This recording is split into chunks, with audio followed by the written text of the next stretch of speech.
In this web lecture, I'm going to explain 4 things. First, I will define what frugal innovations are. Second, I shortly discuss why several multinational firms are still hesitating on making frugal innovations an important part of their business models. Third, I will explain the link between frugal innovations and responsible innovations.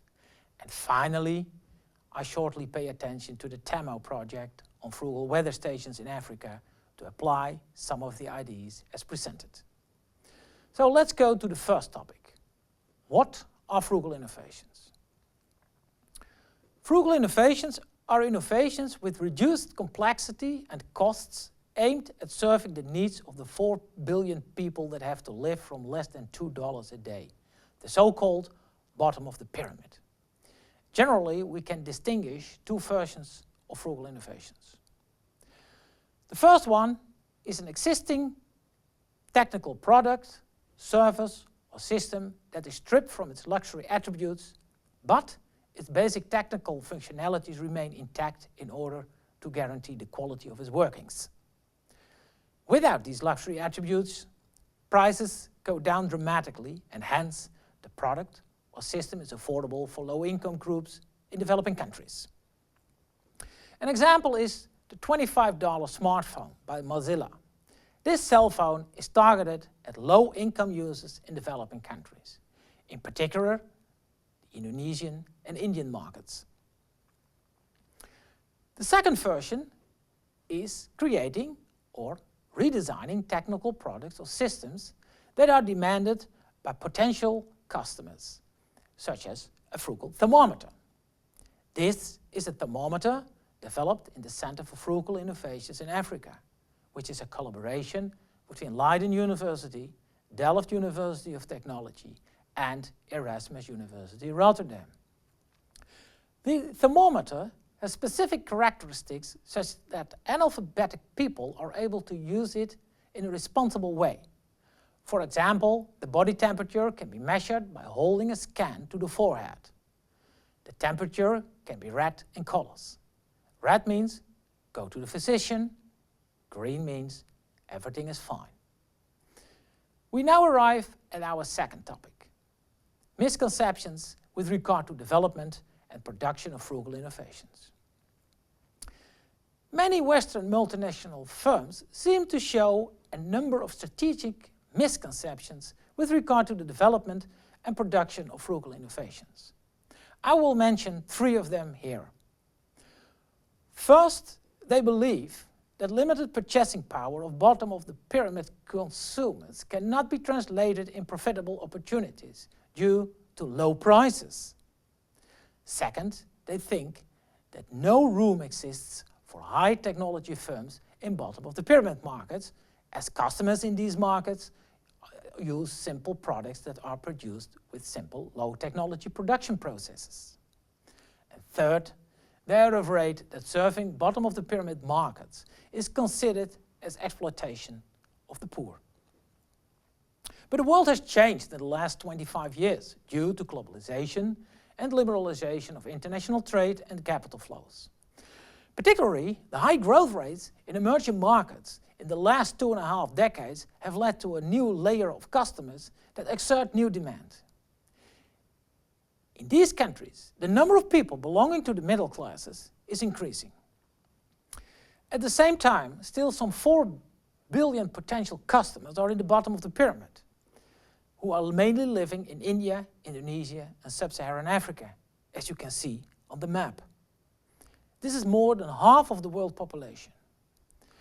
Multinational firms can contribute to economic and social development in developing countries by serving the hugely untapped potential of bottom-of-pyramid customers, which would create opportunities leading to profit-making as well as to economic and social development.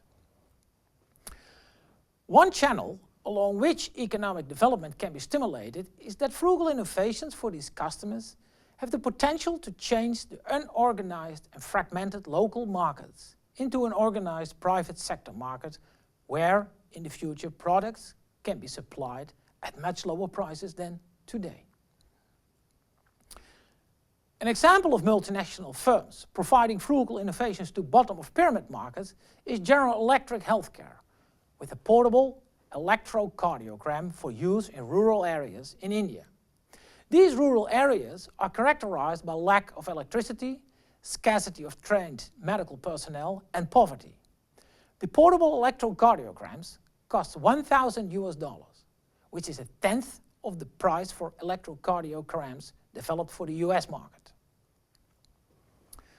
The third topic I want to discuss is the responsible elements of frugal innovations. These come in two kinds. First, the double-digit growth rates of emerging economies in Asia, Africa, and Latin America increase the desire for a higher standard of living in the middle class. If new customers in the expanded middle classes would consume the same kind of products as customers in high-income countries do, the pressure on the world's natural resources will increase. Therefore, more sustainable development enhancing regulations are implemented by governments and international organizations. At the same time, customers at the bottom of the pyramid have to be thrifty and can only afford frugal innovations products at low prices. Here, we see a tension between cost-increasing social and sustainable net regulations, while at the same time, the cost should be lowered. This requires other design processes of products than we are used to in high-income countries so far. The second responsible element has to do with the business model that can provide a link between profits and local economic development.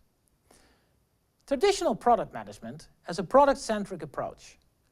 With regard to frugal innovations, an actor-centric approach is required. A whole new business ecosystem should be designed.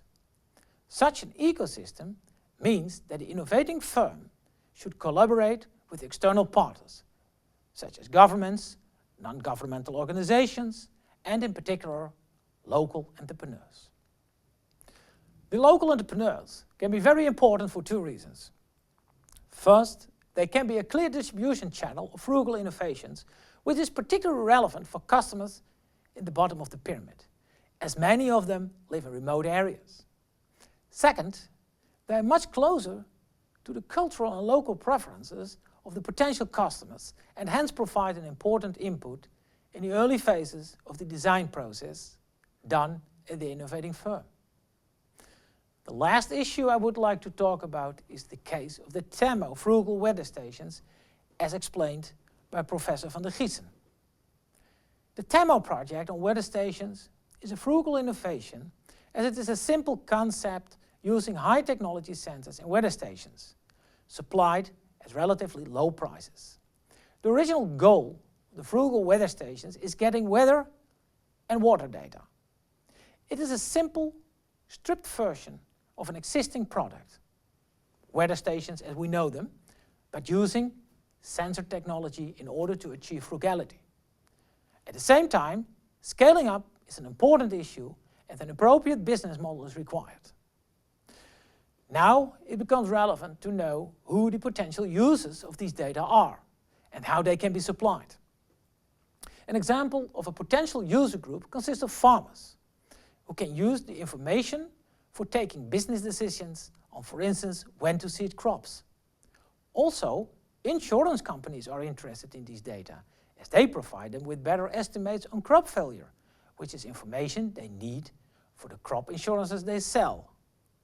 So, a possible business model or business ecosystem should at least include farmers and insurance companies.